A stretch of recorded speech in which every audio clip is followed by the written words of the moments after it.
And the biggest challenge oftentimes is that the Bible condones slavery. That's the big one. That's what you'll hear.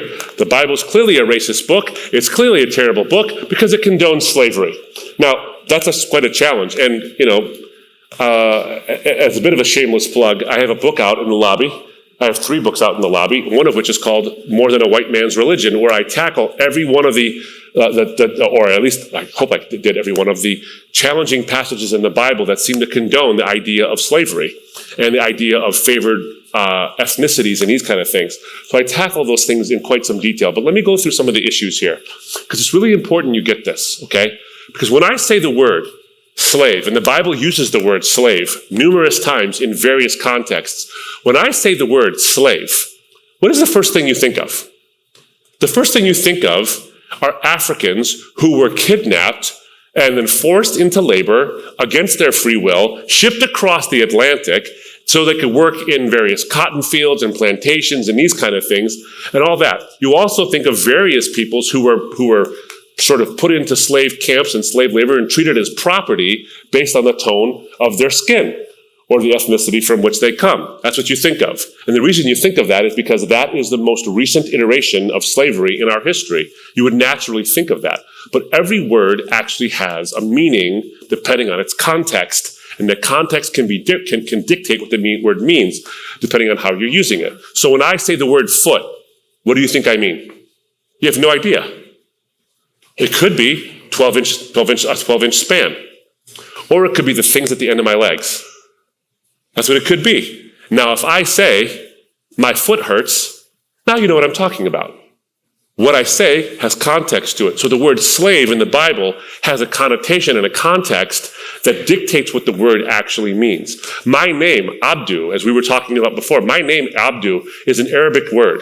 And it actually derives its meaning. It has a shared root with the Hebrew word, because Arabic and Hebrew are both Semitic languages. And so the word Abdu, my name, literally means his slave, meaning God's slave. That's what it means. And sometimes you've seen the name Abdullah or Abdul Rahman or Abdul Karim and all that. Those names mean slave of the generous one or slave of the honorable, meaning God. So the word slave is not always an insult. It actually can be an honorific term.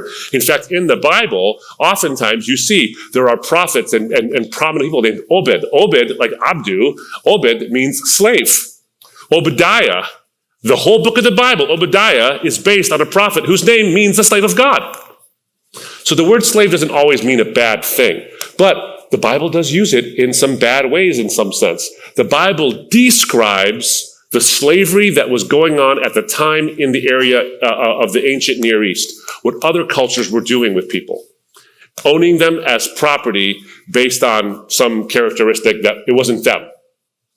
So that's what we talk about. We talk about slavery, chattel-based. Chattel is a legal word that means property.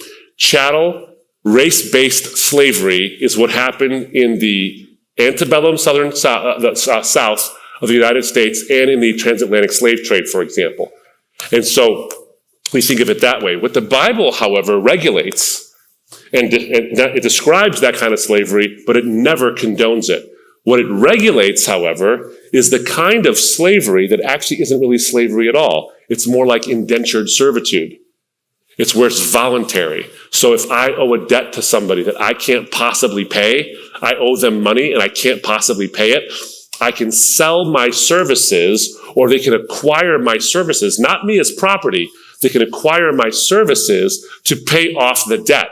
And while I'm paying off that debt, in working for this master, so to speak, I can get a job with someone else, I can get my own business if I want, and I can pay the debt off faster. I'm not required to be in their service for the length of my life because I'm not actually their property. And the Bible condones that kind, it regulates that kind of servitude.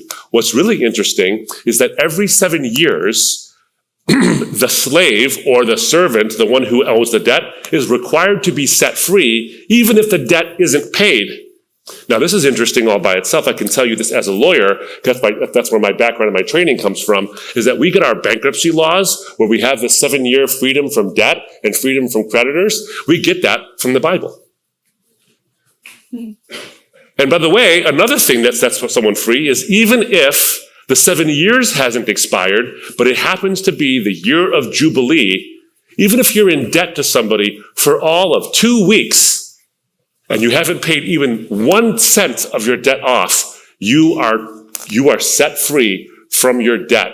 And by the way, when you're set free from your debt, the person who owns the debt to you, the one who you owe the debt to, that person lets you go, and they have to, according to the Bible, pay liberally from their own money, their own land, and their own cattle to you as you leave, so that you never go into debt again.